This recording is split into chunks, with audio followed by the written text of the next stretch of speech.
This is my rule. My eyes are on the speaker. Tell me why.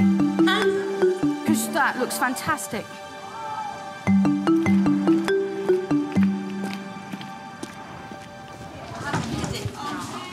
And you poke my eye. 9-2? It's the first day of term for the class that everyone dreads, 9-2. In the past, they've brought teachers at St Edward's to their knees. Uniform, please, top button. Top button undone. Former Teacher of the Year, David Torn, is determined to turn them around. John Bailey's here to observe. OK, 9-2, listen up, please. Thank you. 9-2, listen up. Thank you very much. I'd like to remind you of the 2 golden rules which have just been introduced, OK, for the whole school. Excuse me, young man. You need to do as you're asked first time without arguing, and secondly, to listen while any teacher is talking. So what I'd like you to do, please, without talking at all, is as we go into the room, just to line up against the back wall. Thank you. In silence. You're lining them up outside, and I notice you're having the odd quiet word about shirts and ties. I think that what you're doing is you're establishing your authority really early. And you're setting standards. When they come in the door, they're coming pretty close to you. You're using some kind of physical presence there in that doorway as well. Your shirt's hanging out. Can you sort it out, please, before we go in? Well, first of all, you're right. It's about establishing authority. Eye contact is really important. Meeting and greeting with students. I think part of that is probably instinct, and part of it is just body language, and not to be threatening, to have presence, really. While I'm positioning you, I would expect none of you to be talking, and I'm physically going to show you where to sit, all right? OK, so can we have Tiffany over here, please? Stand behind your chair and put your bag on the floor. Can I then have Emily here, please? I've seen lots of teachers explaining a seating plan to students, but I noticed that you're being an usher. You're going around putting them in their seats. I happen to think that's enormously powerful. I think it's a really strong kind of dominance trick. How and why? I could put a seating plan on the board, an electronic whiteboard, you could do that. But I know from experience that I'll have 10 or 12 minutes of kids saying, where am I, and is that me, and all this, and so that's why I avoid that. After Zoe, can I have Letitia and Sam? OK? Right, the first row, you may sit down, please. Most of it, not all of it, was alphabetical. OK. So the kids think I know their name straight away. I've just met them. But I look at who's in the 4th seat, it must be Rebecca. And I say Rebecca, she thinks I know her name. Well, I've just met her. You're teaching yourself their names while you're doing it as well, aren't you? Because you're doing some kind of kinesthetic thing. And Rebecca. And the second thing is that from day one, I want them to know who's in charge of the classroom, and it's me. I'll say this quite clearly. I, took over 9-2. I volunteered for this class. Excuse me, young man. And I volunteered, actually, after hearing quite a, you might have had quite a bad press about you. You don't want to teach 8-2, you don't want to do that. And I thought, no, I do not believe that students are like that. And today, do you know what? I'm going to liberate you. The label you were given in 8-2 as the worst class in Year 8, that's the label you had, I'm going to throw it away. That's actually not true. That is not true. However, what might have been reflected was perhaps 4 or 5 personalities dominating the class. That's over now. So the rest of you who have not been getting the practice education you deserve, hallelujah. Because from today, you will be. And I can guarantee you that.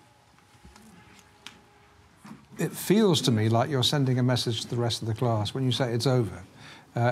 It's almost as though you're saying, I know what's been going on here, and you're appealing to the broad majority in that class who want to learn and saying we can get on with it. What was your thinking when you were saying all that? When I said to them, first of all, I want to throw away that label, I almost want to give them a new label, which is going to be, you are a fantastic set of individuals. I do know as well that, one of the most powerful influences on achievement is peer pressure. And what I want to do is say to these kids, look, it's OK to achieve. In this classroom, there will be a culture of success, and you'll be able to actually, not show off, but show that success, and it'll be acceptable. So it's not veiled threatening. It was a bit like saying to these kids that have been having a stranglehold in this class, that's finished now. you know, every time I teach a new class, I tell them a little bit about myself because I think it's important for that relationship to happen. I grew up in Hackney in the East End. And, excuse me, thank you. And when I grew up there in the 1980s, Hackney was one of the poorest economic areas, not just in Britain, but the whole of Europe. So I had 3 brothers, and all of them missed out on their education. They bunked off, they got expelled, etc. And I was the youngest one there. My mum died when I was 10, and I thought to myself, I have one chance, and I'm not going to muck it up. And that chance for me was education. You know, it didn't come from a family where if I failed the exams, parents would pick me up. That didn't happen. And I grabbed onto that chance, and I went to a school called Hackney Downs School, which for me was a fantastic school. For me, it's like a religion.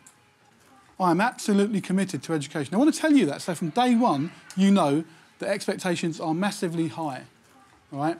But let's just go through what you've done there. You've made a personal revelation about yourself, and not everyone would choose to do that. Just tell me why you did that. You know, going to Hackney Downs School and having teachers believe in me, and then being able to progress and get a career in education, I know firsthand that education changes lives. What I'm trying to do is, it sounds a bit cheesy, but I'm buying into their hearts on day one, deliberately. If they believe in my philosophy, I've got them, and I've got them forever. And the chances of them doing well at history or doing well at school are going to be far greater if there are teachers that are willing to actually say, look, you know, here's a bit of me. This is why I'm doing it. Yeah, and that phrase you use, it's a religion with me, that's very powerful. I would feel inspired, and I would take you very seriously if I was being taught by you. I'd like you to turn to the inside cover of your book. OK, I'd like to take a look at the rules, if you like, in the book. I think they're quite reasonable. It says, enter all history classrooms in a quiet and orderly manner. Now, I don't think you managed that outside. Congratulations, you did manage it when you come in. It wasn't perfect, but you know, you managed it in the end. I actually want to see it perfect. Please raise your hand if you want to say something. And please remain in your seats for the entire lesson. Quite often lessons won't be seat-based. We might have lessons where we're in the drama room or something. But for an academic lesson, I would appreciate it if you remained in your seat. OK? So far, any unreasonable things? No. OK, thank you.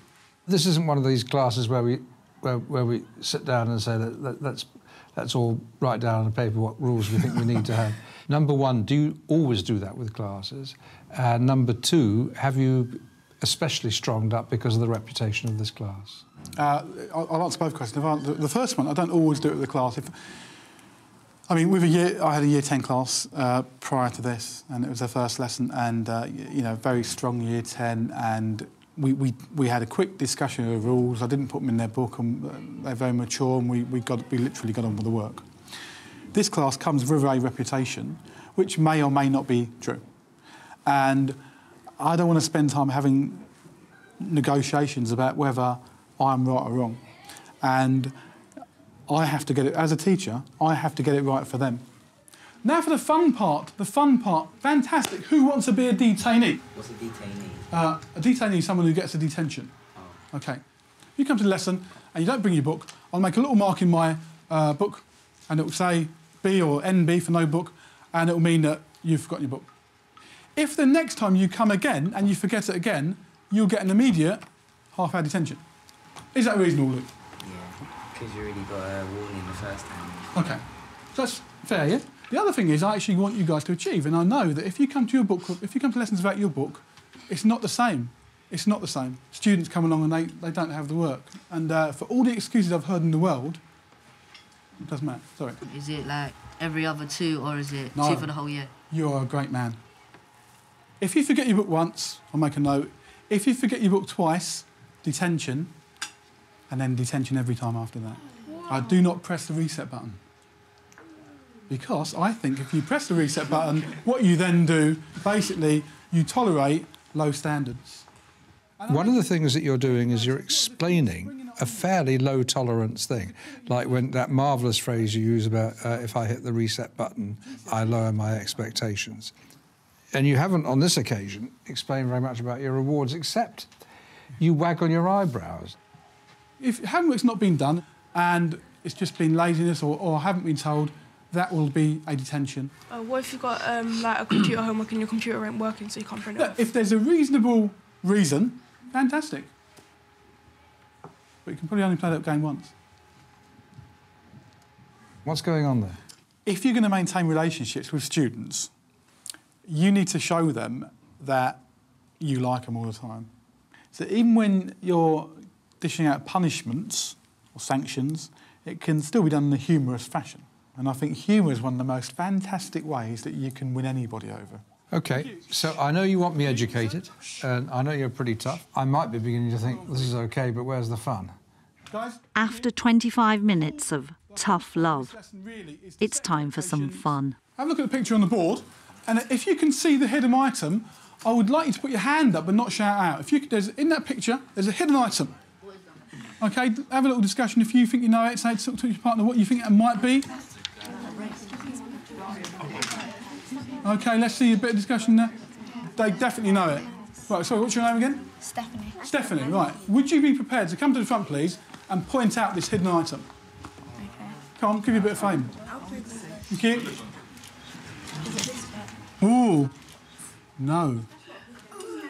Well, fantastic. Right, for getting up and actually having the guts to get up. Right, do you think you know? OK, very quickly, come up and show me. We need to illustrate this, because this is going to change your attitudes of learning too. No, but thank you very much. One more, please, Emily. Thank you. Shh, shh, shh. No. It's a massive item, gigantic. The house? Not a house. Look at it carefully. It's a car. There's the wheel. Shh. You can see the chassis. Oh, yeah. OK, right. Listen, thank you very much. Listen, thank you. Shh. Thank you. I saw that. These tasks are about really getting them to see beyond. Can they see another angle? I could have got the passage to write on the board. I could have something really dull. But I thought, let's excite them a bit now. Let's get them interested in learning something's. I want to get them hooked straight away. And what these activities showed, which I was really heartened by, is that when they actually realised the hidden pictures, there was a sense of wonder. And you were giving them some performance opportunities. There are children coming up out of their seats. So I'm already beginning to smell that I don't just have to sit in my butt and listen to you for the rest of the year. Yeah. OK, so that's very good. This is a kind of low-risk exercise. For them, and everyone can join in. Yeah, everyone can join in. Trying is the most important thing, and there's a low jeopardy if you're wrong. Yeah. You need to make sure before you leave, please, that your uniform is perfect. And when I was thinking about how the lesson went, I was trying to think what I would think if I was a child in your class and I left the room. And I wrote down, he's tough, but learning is fun, and he believes in me. Oh. Is that what you want me to think? That's lovely, and I do believe in them.